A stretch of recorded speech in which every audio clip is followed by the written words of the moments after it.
자, 이제 오늘 여기 있는 말씀은 이 모압 평지에서 모세가 말씀을 전하는 거죠. 근데 참 이제 모세가 지난주에도 말씀드렸지만 얼마나 걱정이 되겠습니까? 이들이 지금까지는 단조롭고 단순한 그런 이제 광야에서 살았습니다. 근데 지금부터 들어가야 될 땅은 그런 땅이 아니죠. 일단은 다양하고요, 화려하고요. 그 다음에는 또 여러 가지 이제 편리함을 가지고 있는 그런 곳이죠.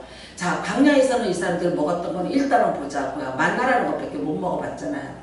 근데 이제 이 광야를 들어가면 포도가 있고 뭐 여러 가지 과일이 있고 그 다음에 이제 여러 가지 양식과 음식들이 기다리고 있고요. 그 다음에 이제 40년 동안 뭐하고 살았어요? 사랑하는 아내하고 살았지만 물이 귀한 광야에서 살다 보니까 늘 세수 안 하고 꼬주제한 부인을 보고 살았어요. 근데 여러분이 알다시피 모압의 여자들은 그 동굴 벽화에서 보면 화장술이 매우 발달을 해서 이미 채색 돌가루를 갈아서 아이섀도우를 그린, 그래서 클레오파트라의 그 화장술이 화려한 화장술이 어디서 나왔냐? 가나안 땅에서 발굴된 동굴의 벽화에서 나왔다고 그래요. 그러니까 그만큼 이제 그 여자들이 화려하고 아름다운 거예요. 그러니까 우리가 뭐 알다시피 이제 민수기에 보면은 모압의 그 국경에서 12명의 두령을 보냈잖아요. 그러니까 12명의 두령이라는 거는 12지파 중에서 대표가 되는 12명을 뽑은 거예요. 그래서 야 저기 모압에 가서 좀 보고 와 이랬더니 그냥 그 12명이 어떤 하나도 정신 차린 인간이 없이 12명이 그냥 다 똑같이 그날 밤에 모압 여자들하고 그날 밤에 그냥 만리장성을 쌓아버리고 말았어요. 그러니까 참 여러분, 사람이 이렇게 죄를 짓는다는 게 40년 광야에서 그렇게 하나님의 말씀을 듣고 훈련을 받을지라도 그게 무너지는 거는 이렇게 한순간인 거예요. 또 어떻게 보면 이제 인간적으로는 깨지지하게 화장은 뭐 화장이야. 얼굴도 그냥 맨날 그런 얼굴 40년 동안 뱅글뱅글 돌아가면서 본 얼굴, 꼬지지한 마누라 보다가 갑자기 화려하게 이미 여기서는 모압왕이 그렇게 시켰잖아요. 어떻게 쓰면 저것들 넘어가게 만들어. 그런 미인계에 그냥 홀가닥하고 12명이 넘어갔고, 그래서 또 이제 여러 가지 하나님 앞에서 징계를 맞았고, 오죽하면 그래도 아론의 손자인 비느하스가 창을 가지고 가갖고 그 창으로 두 남녀를 찍어갖고 이렇게 올렸다가 아우 정말 이렇게 아주 그냥 뭐랄까요, 수치스럽고 창피하고 그리고 또 이제 대단히 실망되는 그런 얘기죠. 그 중에서 어떻게 한 남자를 좀 말려보는 남자가 없었을까라고 그렇게 생각을 해보죠. 그러니까 결국 이제 이렇게 되잖아요. 그러니까 모세가 이런 거를 보면서 얼마나 안타깝겠어요. 변방에서도 이렇게 살았는데 너희가 진짜 그 중심부에 들어갔을 때는 어떻게 살 건지 그게 그냥 불을 보듯이 너무나 뻔한 거예요. 그러니까 모세가 오늘 아주 간곡하게 이 말씀을 다시 한번 부탁을 하고 있는 것입니다. 그래서 무슨 얘기를 하냐? 시내산에서 그 율법을 받던 얘기죠. 여러분이 신명기 5장은 쉐마, 그래, 쉐마, 들으라, 그 뜻이에요. 근데 이거는 정말 이스라엘 백성들이 이 율법을 계속해서 외우고, 또 붙이고, 지금도 이제 유대인들이 그렇게 사는 것이 다 어디에서부터 출발했냐? 이 신명기 5장에 이 말씀으로부터 출발을 하는 것입니다. 그래서 이제 이 모세가 그 신명기에 대한 그 율법에 대한 것을 오늘 이제 자세히 설명을 해요. 근데 이제 이 사람들한테 이 신명기의 이 율법이 얼마나 중요한 건지, 왜 그러냐면 말씀드렸듯이 지난주에도 시내산에서 말씀을 받았던 그 광경을 본 자들이 아니잖아요. 그쵸? 이 자들은 새로 태어난 사람들이기 때문에 그 상황에 대한 직접적인 경험이 없는 사람들이에요. 그리고 이제 간접 경험이에요. 그 다음에 또 이거 있어요. 만약 우리에게도 하나님이 직접 나타나서 그렇게 말씀하신다면 내가 듣지. 근데 하나님이 아닌 거예요. 그쵸? 이거 모세라는 사람이 얘기하는 거예요. 근데 모세가 또 조금 실수도 있었고 또 모세가 또 뭐 완벽한 사람은 아니잖아요. 그러니까 우리가 누군가를 통해서 듣는다면은 어떤 면에서 보면 그 사람과의 어떤 감정의 유입 같은 거, 또 어떤 견해차 같은 게 있기 때문에 100%다 그걸 수용하기는 힘이 들 거예요. 그러니까 모세가 그렇게 율법을 갖고 말을 했을지라도 반역하는 자가 있었고 듣지 않는 자가 있었고, 어떤 면에서 모세는 이것도 참 그가 40년 광야에서 이스라엘 백성으로부터 받은 아픔과 상처일 수가 있지 않습니까? 그런데 이제는 뭐 이제까지 따질 필요 없어요. 자기는 이제 며칠 안 가서, 정말 얼마 안 가서 이 사람들하고 하직을 해야 되니까 다시 한번 강조를 하면서 말씀을 합니다. 그러니까 모세가 생각하기에는 이 사람들이 그래도 가나안 땅에 들어가서 제대로 온전히 살아내려면 다른 게 없는 거예요. 예, 율법이에요, 율법. 그리고 그 율법 안에 모든 삶의 지표가 다 들어가 있으니까 어쨌든지 시내산에서 본인이 받았던 그 율법을 이제 다시 한번 재강조를 하는 것입니다. 근데 그 말씀에 보니까 뭐라 그러냐면요. 자, 여호와께서 산이 불 가운데서 너희와 대면하여 말씀하시매 너희는 무서워서 거기를 가지 못했다. 그래서 어떻게 했냐? 내가 여호와와 너희 중간에 서서 내가 이 말씀을 받았고, 그 다음에 말씀만 받은 게 아니라 십계명 돌기도 받았잖아요. 그거를 받아가지고 이제 내가 너희에게 전하였노라 그래. 왜 그러냐면 이 장면을 못 봤던 사람들이니까 자꾸만 누가 앞세워주는 거예요? 모세가 보여지는 거예요. 왜? 모세가 전하고 있으니까 사람 모세가 보여지는 거야. 그러니까 어떻게 돼요? 지도력이 약화되는 거죠. 여러분, 모세가 이때가 120살이에요. 근데 이 당시에 수명 나이로는 도저히 살 수 없는 나이예요. 그럼에도 불구하고 120세가 되어서 지금 말씀을 전해요. 눈은 흐려지지 않았다고 하지만, 그런데 어떻게 보면 이빨도 좀 빠졌을 수 있고, 얼굴에는 광야에서 살면서 주름이 많을 수 있고, 또 어떤 면에서 보면 뭐 걸음도 휘청거릴 수 있고, 뭔가 이제 120살이나 먹은 그 늙은 노인네의 이야기를 이 혈기방정한 이 젊은이들이 받아들이는 것에는 어떤 이제 제한과 한계가 있을 수 있고요.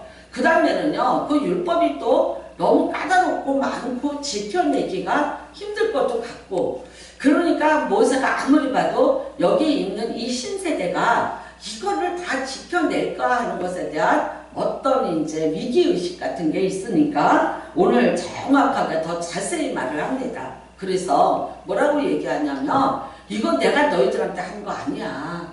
너희들은 못 봤지만 너희 조상들은 봤어. 그러면서 다시 이 율법은 하나님이 주신 거야. 근데 그 하나님이 어떤 위험 가운데서 불 가운데서 이렇게 주신 거야. 그러니까 여러분, 근데 하나님이란 분은 볼 수가 없는 분이잖아요. 영이신 분이잖아. 근데 그분이 나타나는 것이 주로 성경의 구약에 보면 구름이라든가 번개라든가 우레라든가 지진이라든가 또 이제 아니면 불로 하나님이 이렇게 나타나신. 그래서 우리가 그 솔로몬의 이제 성전에서 헌당식 할 때도 보면은 그 안에 연기가 가득 찼다 그래요. 그러니까는 그게 뭐냐면 불이신 하나님의 어떤 임재 이제 이런 거를 말하고요. 그 불이라는 하나님은요, 어떻게 보면은 좀 무서운 하나님, 심판의 하나님, 이제 그렇게 우리가 볼 수 있는데, 이 하나님이 그렇게 말하자면 불 가운데서 이 말씀을 내게 주셨다. 그러니까 어떤 아주 초월적이고 신비한 상황에서 내가 이 말씀을 하나님으로부터 직접 받았다는 것을 계속해서 강조를 하는 거죠. 그래서 어떻게 해라? 너네들이 이거를 그렇게 함부로 대하지 마라. 만만히 대하지 마라. 제발 이 율법을 버리지 말아 달라고 그렇게 말씀을 하고 있습니다. 그런데 이제 아까 여러분이 그 출애굽기 19장을 보면은 맞아요. 그 장면입니다. 근데 20장에서 이제 십계명을 받게 되죠. 모세가. 그리고 이제 하나님이 말씀으로 말씀하시는 것을 쭉 이제 이거를 받아서 적었습니다. 그런데 그러기 이전에 19장에서 하나님이 모세를 시내산으로 부르기 이전에 백성들한테 준비시키는 과정이 19장에 있어요. 근데 뭐라고 얘기하시냐면 가까이 오지 못하게 하라. 내가 쳐서 쉴까 하노라 그래요. 그러면서 성결케 해라. 옷을 빨아서 깨끗이 입어라. 그러니까 여러분, 우리가 어렸을 때는 구정에 목욕탕 가지 않으셨어요? 구정에 1년에 뭐 몇 번 목욕탕 갔는지는 모르겠는데 저는 저희 집이 목욕탕을 했어요. 목욕탕을 하던 집이에요. 저는 저기 연희동에서 부모님이 목욕탕을 하셔갖고 정확히 말하면 이순자 여사님이 우리 집에 단골이셨어요. 그래서 갑자기 어느 날 텔레비에 나오시니까 우리 엄마가 이러더라고요. 아니 웬일이야? 웬일이야? 아, 저 사람이 왜 저기 나와? 텔레비에 왜 나와? 그러셨어요.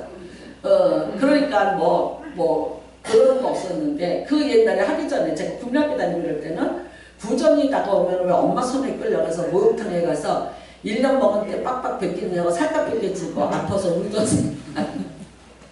그 다음에는 너무나 많은 사람이 목욕탕에 가서 그러니까 뜰채로 왜 때를 갖다가 그런 거 나는 어렸을 때 생각이 나. 근데 저희는 그래도 그렇게 안 했어요. 안 하고 어떻게 했냐면 일본에 이제 큰아버지가 제일교포로 계시니까 그 정수기를 일본에서 갖다 달았어. 그러니까 그것 때문에 이렇게 돈을 벌었어요. 때가 이렇게 밀었으니까 그 물이 정수기를 통해서 계속해서 맑은 물이 올라오게끔 그 시설을 해서 정말 있죠. 서울 막 어디에서 무지 많이 오셨어. 그리고 이제 또 하나는 목사님은 어디서 오든지 공짜예요. 목사님이라 그러면 돈을 안 받았어요. 그 다음에 이발료까지 안 받았어요. 그러니까 지하는 이발소하고 미장원이 있고 1층은 여탕이었고 2층이 남탕이었던가 그랬는데 그 목사님들이 저 전농동, 석강동 이런 데서도 오셨던 것 같아요. 네, 제가 이렇게 한 번씩 보면 그래도 그렇게 목욕이 귀했어요. 그러니까 돈 안 받고 어떤 장로님이 그냥 해주신다고 소문이 나니까 아주 토요일날 많이 오셔서 이발까지 하고 가시고 그러더라고요. 근데 여러분이 광야에서 목욕하는 게 얼마나 힘들었겠어요. 물이 어디 있어요? 반석 쳐서 물 조금씩 내서 먹고 사는데. 그런데도 하나님이 왜 그렇게 하라 그러셨냐. 이게 옷을 빨고 몸을 씻고 이게 뭐냐면 정결을 시킨 거예요.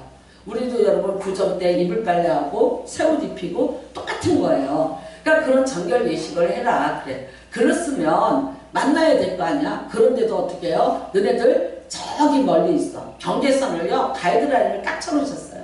그리고 여기 넘어오지 마. 넘으면 뭐 어떻게 된다? 나랑 부딪히면 너희가 나를 보면 죽어. 이렇게 된 거예요.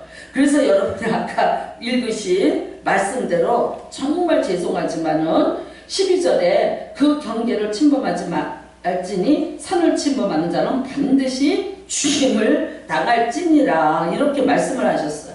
그래서 여러분 결국은 모세만 본 거예요. 제가 생각할 때는 이래요. 아니 모세만 보지 말고 모든 백성들이 다 그 불 가운데로 올라가면서 연기가 자욱한 데서 막 우레와 번개와 천둥이 치는데 막 거기를 말이야 막 쫙 올라가면서 하나님의 임재를 느끼고 하나님의 그 위엄과 그 전능하심과 그 대단하심을 막 이렇게 말이야 체험을 하면서 많이 그렇게 해서 올라가면서 아니 하나님이 모세를 다 세워놓고 말이지 대표로 놓고 하나님이 직접 불로 막 십계명하는 거 다 보여주시고 그 다음에 막 모세가 그거 받아 적고 아 이거를 다 받더라면 얼마나 좋았을까.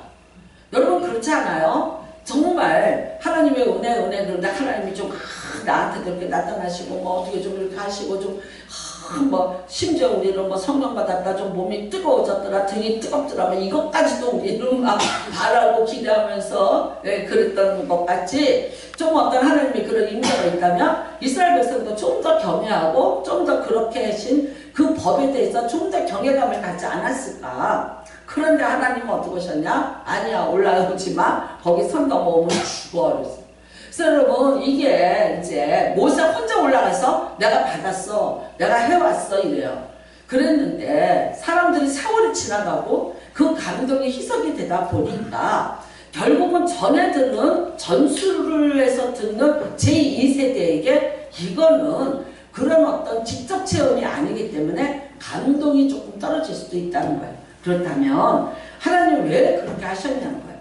하나님이 여러분 우리를 친구같이 여기시고 또 우리를 지으시고 나는 이 백성을 통해서 찬양받기를 원한다. 그래서 우리를 지으셨다고 분명히 이사야서에 우리를 창조하신 목적을 말씀하셨어요.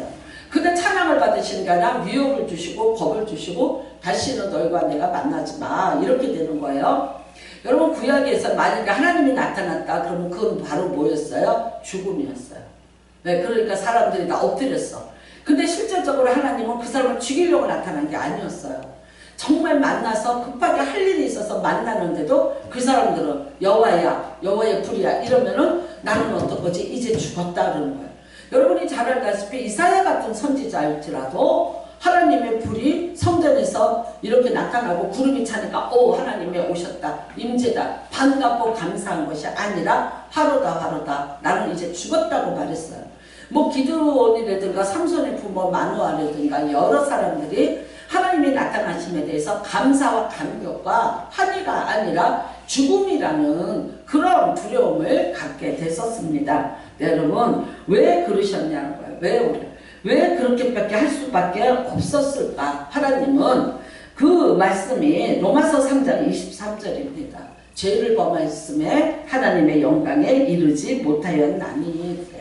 그러니까 여러분 우리가 하나님과의 관계가 친구같이 친밀한 관계, 서로가 마음과 마음을 읽어주는 관계, 정말 아담이 외로웠던 것까지 하나님은 알고 계셨어요. 그래서 동산 안에서 같이 거닐고 계셨어요. 그런데 결국은 어떻게 돼요? 죄라는 문제 때문이에요. 죄의 싹은 사망이에요. 이 죄라는 거는 뭐냐면요, 관역을 벗어나다 그 뜻입니다. 그러니까 이제 화살을 쏘는 사람이 화살을 쐈는데 정조준을 해서 쏴야 되는데 가운데를 맞추고 이 라인 안으로 들어가야 되는데 이 화살이 밖으로 벗어나는 거예요. 그러면 뭐예요? 점수가 없는 거죠. 그러니까 하나님이 원하시는 대로 해야 되는데 그거를 벗어나는 거예요. 조준을 벗어난 거예요. 그거를 우리가 이제 죄라는 관역을 벗어났다, 경계선을 넘어갔다 그런 뜻입니다. 그래서 이 죄의 싹은 무엇이냐? 결국은 하나님의 공의로 하나님이 법을 만드신 것이 죄의 싹은 사망이니라 그렇게 되셨어요. 그러니까 여러분 사람이 처음부터 그랬던 건 아니에요. 그렇지만 죄를 범하였음에 이제 하나님의 그 영광에 이르지 못하게 된 겁니다. 그래서 민수기 4장에 보면은요 성소가 있어요. 하나님의 법궤가 있는 지성소가 있어요. 심지어 하나님의 상징인 지성소에도 들어가서 쳐다보지 마. 잠깐만 볼지라도 내가 너를 쳐 죽일 거야. 근데 이거는 여러분 하나님의 겁을 주고 위협을 주는 것이 아니라 어떤 뜻입니까? 보호해주고 살리기 위한 거죠. 왜? 다가오면 안 돼. 아직은 안 돼. 그러니까 다가오지 마. 보호해주고 살리기 위해서 하나님이 그 경계를 멀리 두셨던 것을 볼 수 있고요. 그 다음에는 우리가 사무엘상 그 6장에 같은 데 보면요. 법궤예요. 법궤. 근데 그 법궤도 이제 들여다보고 그렇게 했더니 어떻게 해요? 사람들이 거기서 죽어요. 그러니까 나중에는요. 하나님의 법궤를 블레셋에서 찾아왔는데 이 법궤가 하나님의 임재를 상징하는 축복의 상징이 아니라 무슨 상징으로 변했어요? 죽음의 저주의 상징으로 변했어요. 그래서 이거 가져가 너네 동네에다 갖다 놔 이제 이렇게 됐어요. 그러니까 여러분 이게 죄 때문이에요. 그래서 어떻게 했습니까? 모세 한 사람. 그래서 모세 한 사람도 하나님 앞에 가까이 있는 게 아니라 너희와 하나님과 그 사이에 내가 서서 이 이야기를 들었다. 그러니까 백성을 위해서 또 있잖아. 하나님을 위해서 이 가운데 서서 하나님의 말씀을 듣고 내가 그 하나님의 말씀을 너희에게 전달을 했다. 그렇게 된 겁니다. 그러니까 여러분 이미 이 세대들은 그걸 지금 희석이 됐고 그 감동이라든가 그 어떤 권위라든가 이런 모든 것들을 지금 많이 잃어버린 상태가 되는 거죠. 결국은 어떻게 됩니까? 우리가 알다시피 이 사람들이 그냥 가나안 땅에 들어가자마자 다 혼시짝같이 법을 어기게 되고요.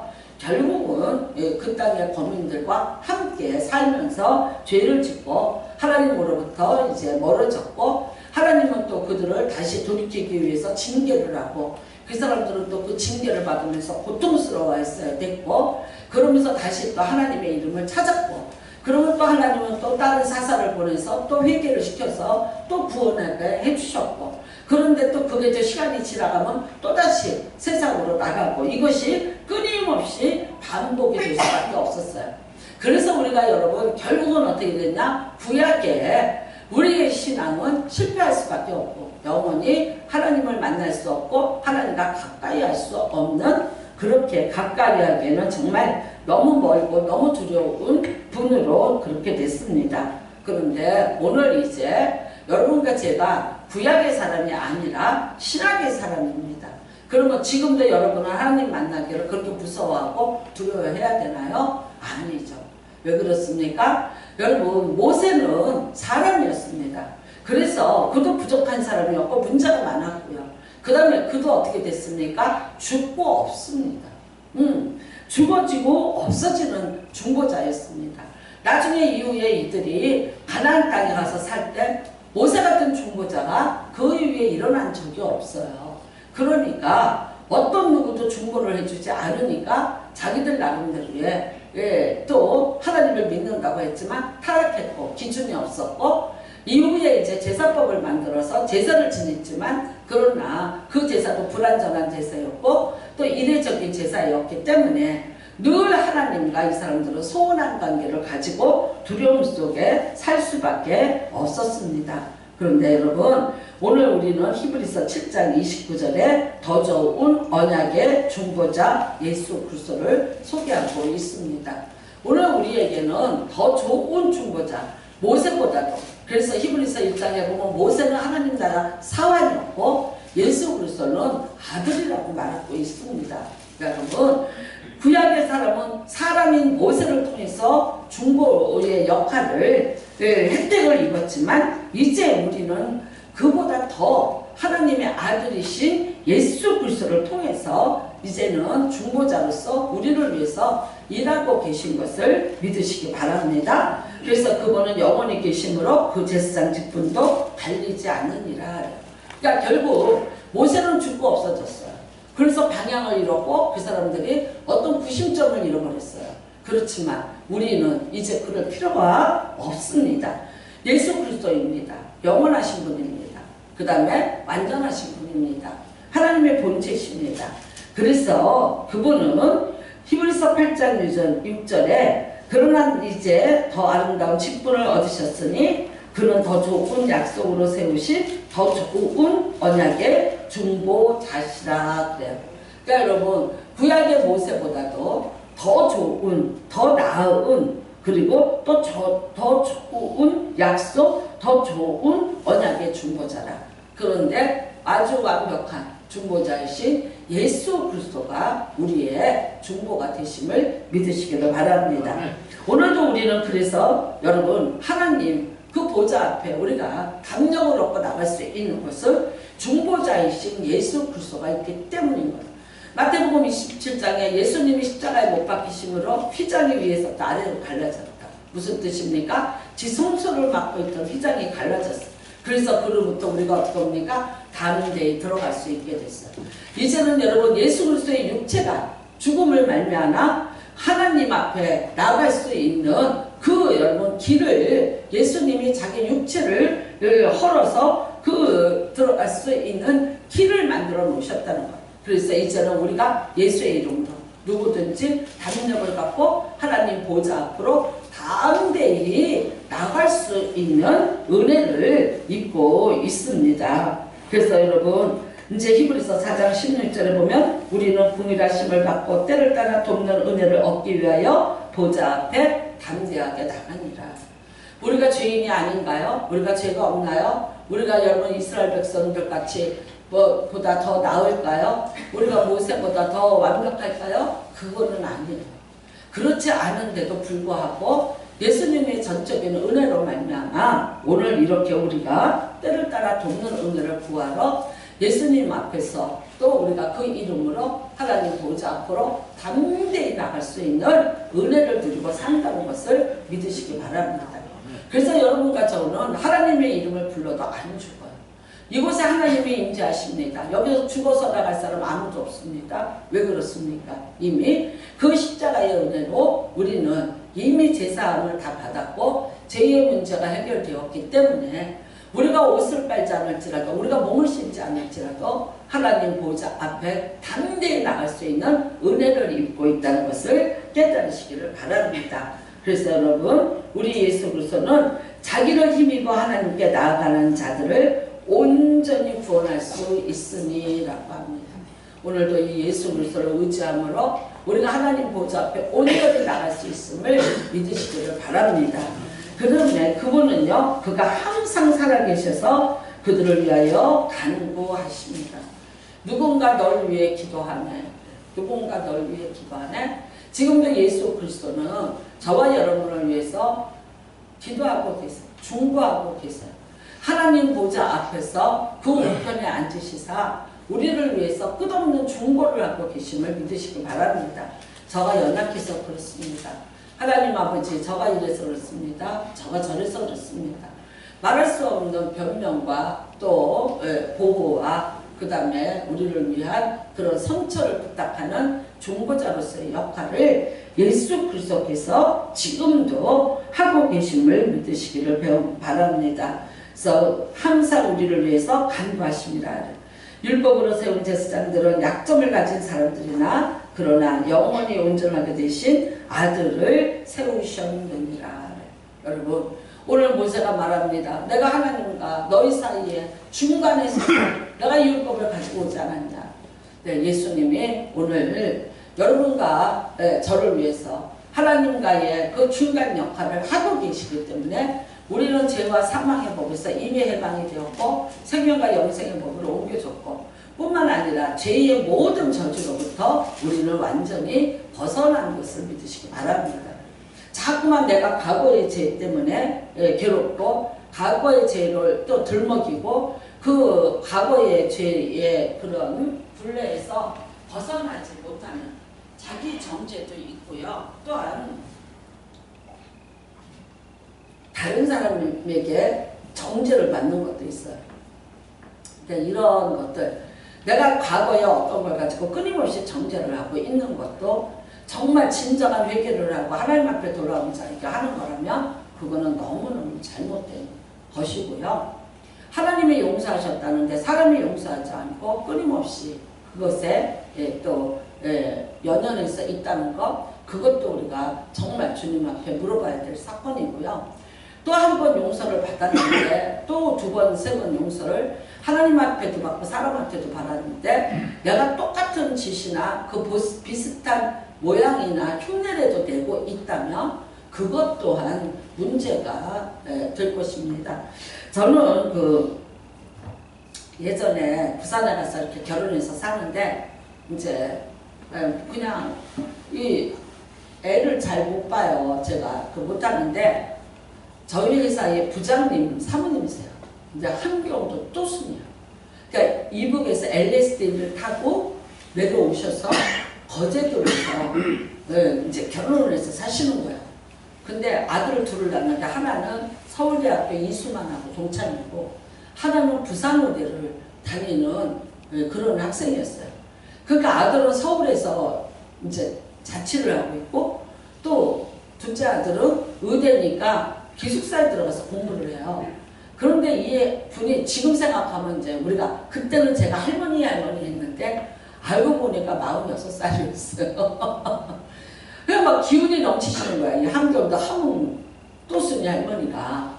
그런데 보더니 우리 창환이를 날 때부터 아주 자기가 받았다고 아침에 9시면 데려갔다가 저녁에 9시에 데리고 오세요. 그러니까 저는 정말 그 할머니는 인생에 살판이 생겼고 저는 무겁고 수고한 짐을 맡겨. 그러니까 나중에 저희 아버지가 이런 말 하더라고요. 저 형통을 누가 맡겠냐.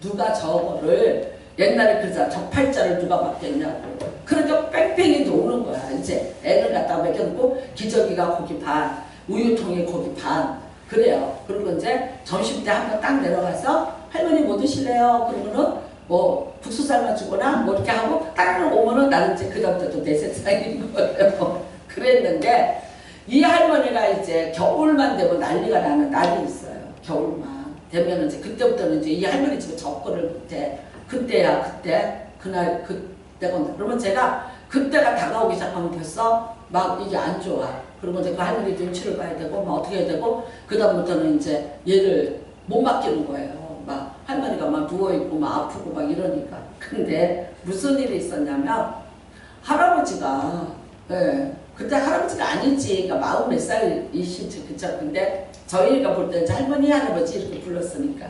근데 어떡하다 이 할아버지가 한번 실수를 하신 거예요. 그래갖고 이제 어떤 여자를 좀 만나갖고 이렇게 살짝 살림을 차리셨던 것 같아. 딱 걸렸어. 11계명이 걸리지 마라 그건데 그걸 못 지켜들. 그래서 일단은 걸렸어요. 그러니까 할머니가 가서 이제 다 이제 둘러 엎었어. 엎었는데 뭘 했냐? 이불이 너무 좋더래. 이 할머니가 한경도 또순이잖아요. 그러니까 그 이불이 너무 아까워서 그 이불을 싸갖고 오셨어. 근데 그 달만 되면은 그 이불을 꺼내놓고 이제 그 이불을 꺼내놓고 그 다음부터 시작을 하시는 거. 뭐 며칠을 뭐 울고 불고 난리가 나고 그 이불을 이리 팽개치고 저리 팽개치고 뭐 그 울음소리가 밖에까지 다 들어요. 밖에까지. 뭐 이러면 이제 이 할아버지는 이제 죽다 살다 이제 미안하다 잘못했다 점잖으세요. 그러니까 막 입담을 하고 막. 근데 이거를 내가 7년을 봤어. 7년을. 그 7년을 같은 아파트에 살았는데 7년을 본 거야. 나중에는요 너무너무 이렇게 무섭고 이래서 이사 가야지. 그리고 진짜 몰래 내가 집을 사갖고 딴 동네로 이사를 갔어. 아니 나는 그 할머니도 병이 나는 거예요. 진이 다 빠져갖고 병이 나서 며칠을 알아. 그 다음에 그 할아버지는 몰골이 말이 안 나. 그 어느 날 제가 갑자기 한번 이제 이렇게 수시로 드나드니까 갔더니 할아버지의 내복이 다 찢어져 있는 거야. 그러니까 이게 화가 나니까 다 이렇게 한 거야. 그러니까 제가 이 이불을 버리자. 이걸 보면 생각이 나지 않냐. 버리자. 내가 새 거를 사드릴 겸 버리자. 안 하시는 거야. 아까워서. 근데 못 버리는 이유가 아까워서 못 버리는 거예요. 그래서 결국은 이제 제가 그 이불을 갖다 버리고 그보다 조금 더 나은 이불을 저도 이제 돈이 많지 않지만 하나 사드리고 할머니 제발 좀 끝내시자고. 할아버지가 이렇게 잘하는데 그런 얘기를 한 적이 있어요. 참 사람이라는 건 여러분 상처를 한번 받으면 그게 치유가 세상에 도달한다는 게 참 힘들어요. 제가 그때는 그 할머니가 잘 이해가 안 되고 너무 심하다 이런 생각을 했는데 세월이 지나니까 이북에서 그 남편 하나 믿고 홀로 다시 내려왔어. 이렇게 살다가 보니까 이러셨겠구나 라는 그런 게 이제 조금 여자로서 이해가 됐습니다. 그래서 여러분 우리가 이 예수 그리스도가 우리의 중보자가 되어 계세요. 우리가 죽을 죄를 져서 하나님을 못 만나는 게 아니라 죄사함을 받고 예수님을 믿음으로 말미암아 그 모든 저주와 굴레에서부터 벗어나서 하나님을 볼 수 있잖아요. 그렇잖아요. 그러면 이게 얼마나 우리에게 축복입니까? 근데 그 축복을 과거에 어떤 한두 가지 사건으로 인해서 내가 오늘의 하나님이 주시는 약속을 못 받고 축복을 못 받고 하나님이 주시는 내가 어떤 평강을 누리지 못한다면 그거는 진짜 허공을 치는 헛발걸음질에 불과한 거고요. 사람이 여러분 권투선수를 하는데 헛스윙에 힘이 빠져서 KO를 당한대요. 이게요 이렇게 내가 쳤는데 이 사람이 맞으면 힘이 안 빠져요. 근데 내가 죽을 눈물을 해서 쳤는데 이게 헛스윙인 거야. 그러면은 여기에서 힘이 빠져서 KO패를 당하는 거라고요. 그러니까 헛스윙인 거예요. 지나가는 거잖아요. 없어진 거잖아요.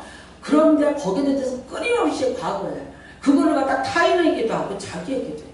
여러분 이 정죄로부터 벗어나시기를 주님의 이름으로 축복합니다. 예수님이 끊임없이 나를 위해서 중보하고 계세요. 자신을 가지세요. 자신을 내가 기도하는 것이 되지요. 내가 누구 이름으로 기도합니까? 예수의 이름으로 기도합니다. 누구는 기도의 능력이 있어도 되고 누구는 기도의 능력이 없어서 안 되는 게 아니라 나도 예수의 이름으로 기도해. 나도 자격이 있는 거야. 나도 예수의 이름으로 기도할 수 있는 자격을 얻었어요. 그리고 내가 기도하는 거야.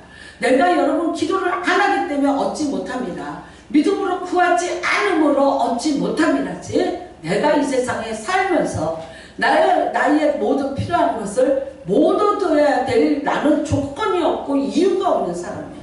왜? 예수 그리스도가 담대하게 내가 하나님 보좌 앞으로 나갈 길을 열어놓고 갖고 나는 그 전능하신 하나님 앞에 당대하게 나가서 하나님 하고 얘기하는데 왜 하나님이 나를 거부하시겠냐? 여러분, 모세보다 강하신, 모세보다 완전하신 예수 그리스도 중보자부터 우리는 오늘도 도움을 받고 있어요. 그래서 뭐라고 말합니까? 이제는 그 앞으로 담대히 나가라. 그러면 그분께서 우리를 위해서 친히 역사해 주시리라는 거예요. 근데 왜 뭐 때문에 여러분 과거에 눌려있고 내 죄의식에 눌려있고 그래서 누가 나를 갖다가 그렇게 생각할 거야, 나를 비웃을 거야, 그런 정죄의식. 그 다음에는요 또 다른 사람에게 하나님 앞에서 용서받고 오늘이 아닌데 왜 어제 것 가지고 계속해서 눈 까불치고 보고 그랬었지 하면서 새롭게 살려는 사람의 길을 꺾어놓고 기분을 만들어 이렇게 놓으니까 뭐라 그래? 그렇게 원하면 내가 그렇게 해줄게. 그리고 돌아가. 세상으로 다시 돌아가고 싶은 분노가 일도록 하는 거예요. 여러분 올해 새해에는 정말 우리 안에 이런 찌꺼기들을 다 제거하시는 귀한 은혜가 임하시기를 주님의 이름으로 축복합니다. 우리는 그러면은요 구약의 그 수많은 사람들 다 하나님을 만나면은 다 죽는다는데 왜 모세는 대면을 했을까? 그래도 안 죽었을까? 그것에 대한 답이 어디 있냐? 민수기 11장 13절에 있습니다. 뭐라고 하시냐면요. 하나님과 대면할 수 있는 조건, 모세는 이 지면에 있는 모든 사람들보다 온유함이 승하였더라. 여러분 여기에 온유라는 단어를 써요. 하나님이 모세를 선택한 이유야. 근데 여러분 모세가 보자고요. 진짜 온유했어요. 사람 주먹으로 쳐서 죽이는 살인자였어요. 혈기 방자한 자였어요.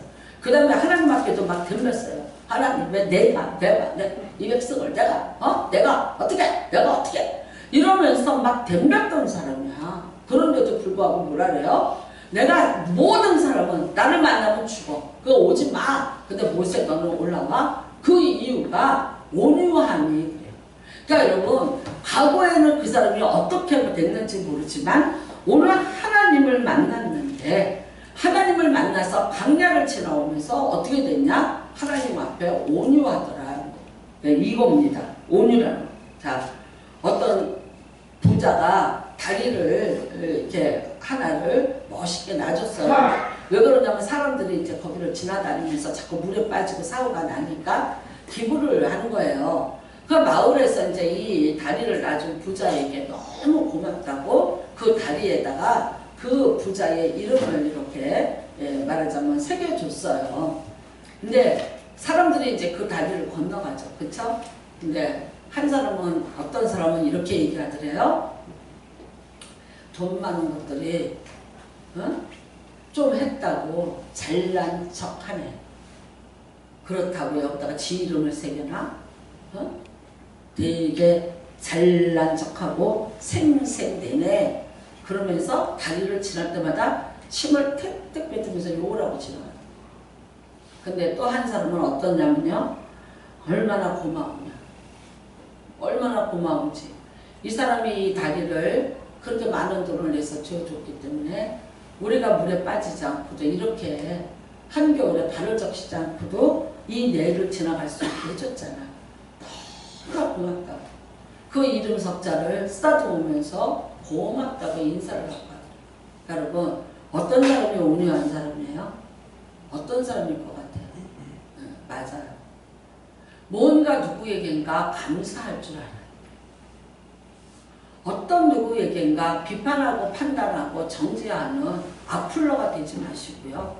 위로하고 권면해 주시는 여러분 그런 성품을 다는 자가 돼 주셔야지. 근데 정말 악플러들은 그냥 어떻게 똑같은 사건을 보는데 그렇게 악플을 달까요?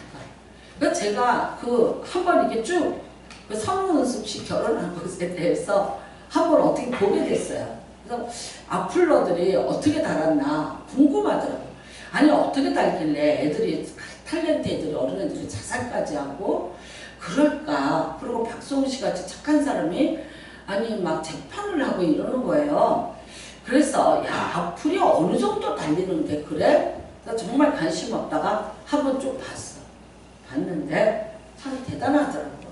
대단해. 욕과 비난과 조소와 근데 결국은요 그거를 쭉 읽어보면서 무슨 생각이 들었냐면 병든 사람이구나. 본인이 병이 들었구나. 본인이 참 뭔가 상처가 많고 뭔가가 잘 안 풀리고 뭔가 마음에 깊은 병들이 들었구나. 그 병이 들었으면요 그냥 차라리 입 다물고 있으면 괜찮을 텐데 왜 그거를 그렇게 해?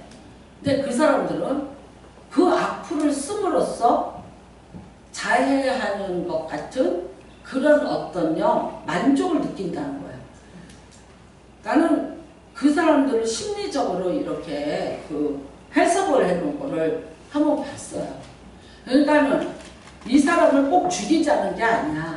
이 사람을 어쩌자는 게 아니라 내가 거기다 악플을 달면서 내 욕구 불만, 내 또 이런 안에 이런 분노, 이제 이런 것들의 어떤 분출구로 만들어 놓는 거더라고. 근데 문제는 뭐냐? 그 악플을 본 사람들이 상처를 받고 고통을 당하고 있는 거예요. 여러분, 우리가 이 땅에서 이제 정말 예수 그리스도를 통해서 하나님 보좌 앞에 담대히 들어가는데 이제는 조금 더 조건을 갖추자면 조금만 온유해지자. 그리고 다시 한번 좀 생각해보자 그랬어요. 예수님도 말씀하셨어요. 나는 마음이 온유하고 겸손하니. 이게 예수님의 마음입니다. 나는 마음이 온유하고 겸손하다. 여러분 이게 예수님이세요. 이분이 예수님이에요. 예수님이 찾으시는 분도 그런 자예요. 그래서 시편 30편 11절에 오직 온유한 자는 땅을 차지하며 풍부한 화평으로 즐기게 될지어다. 예수님도 여러분 팔복에 말했어요. 온유한 자는 땅의 기업을 얻을 것이다. 우리는 여러분 하나님의 기업도 좋지만 땅의 기업이 뭐예요? 사람을 통해서 사람을 얻는 거예요. 사람의 마음을 달래고 사람의 마음이 함께 되고 사람을 얻는 거. 이게 뭡니까? 온유입니다. 세상은 혼자 살 수 없습니다. 누군가를 통해서 손을 붙잡고 살아야 되고 누군가의 도움을 받으면서 살아야 돼. 내가 이 세상을 살면서 누군가의 도움이 필요할지 몰라요. 그거는 아무도 예측할 수 없어. 그런데 내가 온유함으로 대해서 사람들한테 좋은 평을 듣고 있다면 언젠가 무슨 일이 있을 때 여러분 사람을 통해서 오는 기회를 먼저 잡을 수 있다는 거예요. 그러니까 이 땅에서 기업을 얻을 먼저 우선권을 얻을 수가 있다는 것을 의미하고 있습니다. 그래서 오늘도 여러분 우리가 예수님도 그러셨고 우리도 그렇고 그래서 이제는 하나님 보좌 앞에 나갈 때 꺾임없이 나가고 담대히 나가시고 그 다음에는요 중보자인 예수 그리스도께서 저와 여러분을 위해서 끝없이 중보하고 계세요. 그 가운데 서서 중보하던 모세가 아니에요. 하나님 보좌 우편에 앉으시사 직접 말씀해 주시는 분 예수 그리스도. 오늘도 여러분의 형편과 처지, 나의 모든 기도에 대해서 끊임없이 하나님 앞에 나의 연약함에 대해서 나의 부족함에 대해서 끊임없이 중보해 주시는 분이 예수 그리스도십니다. 오늘도 우리는 그 예수 그리스도를 믿는 믿음으로 이 자리에 나온 줄로 믿습니다. 이제는 그분의 성품을 닮아서 모든 사람과 더불어 화평을 누리고 될 수 있으면 선하게 얘기하고 선하게 성품을 달아주는 그런 은혜가 임하시기를 주님의 이름으로 축복합니다. 우리 찬송 하나 부르시고 같이 통성으로 기도하도록 하겠습니다. 약한 나를 강하게.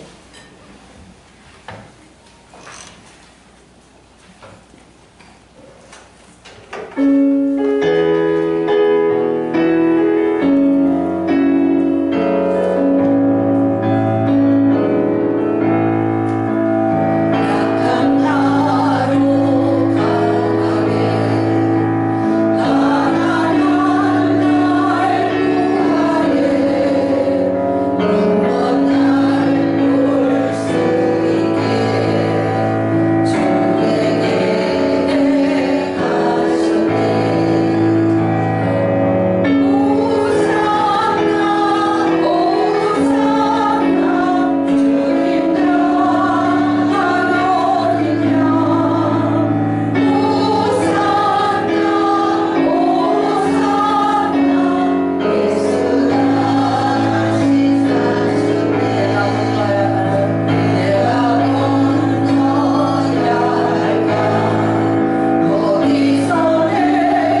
용서의 강을 건너가게 하여 주셔서 하나님 보좌 앞으로 나가게 하셨습니다.